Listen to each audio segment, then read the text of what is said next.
truth could be covered for a while, but would never vanish. In the year 1942, a university student named John Powell, just graduated from the American Missouri University, was employed by the American Wartime Informational Bureau traveling to Chongqing, China for information tasks in the war-ridden years. After a couple of months, Powell came to Shanghai to take over an English magazine left by his father, the China Monthly Review, which was the major window for the Western readers then accessing to China.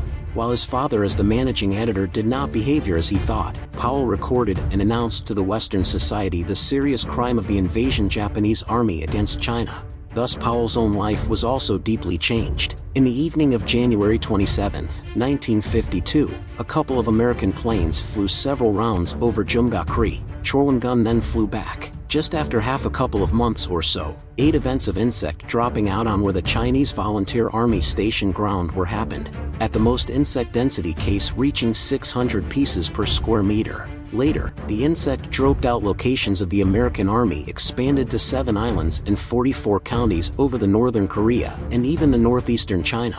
Composed of scientists from 6 countries, the Scientific Committee of WPC concluded after investigation over 2 months that the Korean War field had been the attacking target of the BW. Working as an editor in Shanghai, after knowing this and a lot of interview and investigation, Powell published and disclosed the BW crime of the American Army, and stimulated serious response over the international media. The American Post Office forbidden and then the Japanese and Britain governments followed up to set the China Monthly Review into blacklist. All resulted in the China Monthly Review unable to be published overseas, and no economic income either. During June 1953, China Monthly Review was forced to be broken out and stop publication. The Powell couple were forced to back to the US from Shanghai. However, it was even unimaginable to them. They had become the highly concerned targets under the U.S. Informational Bureau. At the beginning of 1954, a couple of policemen in plain clothes broke into the Powell's house. In September and December of the same year, SISS had enrolled and investigated Powell for testimony twice, in order to induce Powell to overturn previous reports that the U.S. military was engaging in germ warfare and restore the United States' international reputation.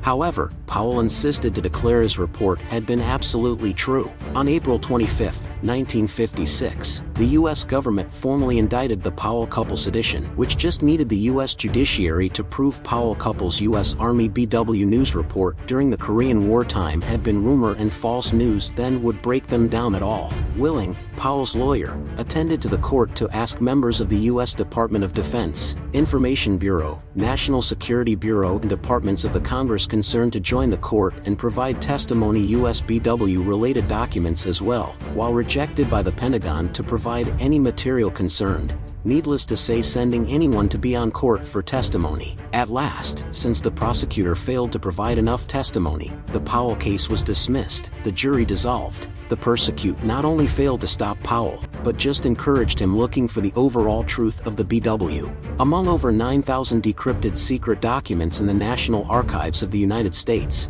Powell found out more than 50 copies around the Unit 731 issue between the U.S. government and Allied General Headquarters. In October 1980, Powell published a long piece of report, one set of covered history on the atomic scientist's announcement, disclosed how the first evil of Japanese Unit 731, Ishii Shiro, had evaded charge and the secret relation with the U.S. Army implying BW in Korea.